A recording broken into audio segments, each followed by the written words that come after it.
Vegetables fry X. ஒரு பாத்திரத்தை எடுத்து தேவையான அளவு எண்ணெய் ஊற்றிக்குங்க. எண்ணெய் காஞ்சதும் ஒரு பெரிய வெங்காயத்தை ஸ்லைஸ் பண்ணி வச்சுருக்கேன். அதை எண்ணெயில் போட்டு மிக்ஸ் பண்ணிக்குங்க. வெங்காயம் ஒரு 30 to 40% வந்தால் போதும். அது லைட்டாக கலர் மாறினோன்னே அதோடு சேர்த்து நீங்கள் என்ன செய்யணுன்னா, க்ரீன் சில்லி 1, கருவேப்பிலை 1, கொஞ்சம் இஞ்சி பூண்டு பேஸ்ட் போட்டுருங்க. எல்லாத்தையும் மிக்ஸ் பண்ணி விடுங்க. ஈவனாக மிக்ஸ் ஆகட்டும். மிக்ஸ் பண்ணி அது வேகட்டும்.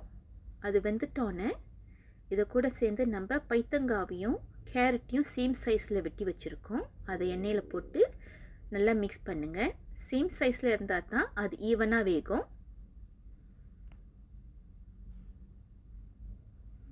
இப்போ கொஞ்சம் தேவையான உப்பு போடுறோம். உப்பு நான் முட்டைக்கும் வெஜிடபிள்ஸ்க்கும் சேர்த்து நான் போடுறேன். நம்ம வெஜிடபிள்ஸில் உப்பு போடுறதுனால சீக்கிரமாகவும் அந்த வெஜிடபிள்ஸ் வெந்துடும். மூடி வச்சுட்டு லோ ஃப்ளேமில் மூடி வச்சுட்டு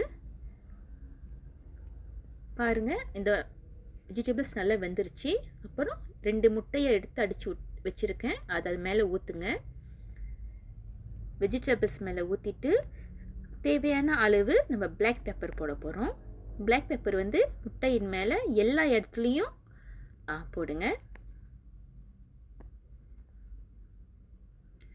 அது வேகட்டும். முட்டை வெந்தோடனே திருப்பி போடுங்க. இப்போ இந்த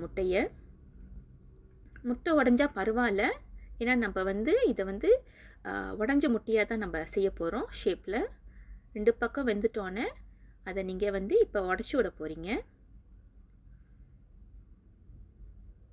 முட்டையை உடச்சி விடுங்க. அப்போ தான் உள்ளுக்கும் வெளியவும் எல்லாம் பார்ட்டும் வெந்திருக்கும். இல்லைன்னா கீழே மட்டும்தான் வேகும், உள்ளுக்கு வேகாது முட்டை. நல்லா மிக்ஸ் பண்ணி விடுங்க. நல்லா மிக்ஸ் பண்ணி விட்டுட்டே இருங்க. முட்டை உடஞ்சிக்கிட்டே வேகும்.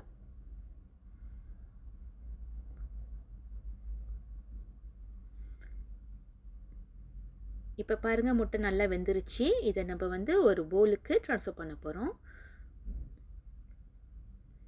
ஓகே, முட்டை நல்லா வெந்துருச்சு. வெங்காயம் எல்லாம் வெஜிடபிள்ஸ் முட்டை எல்லாமே வெந்துருச்சு.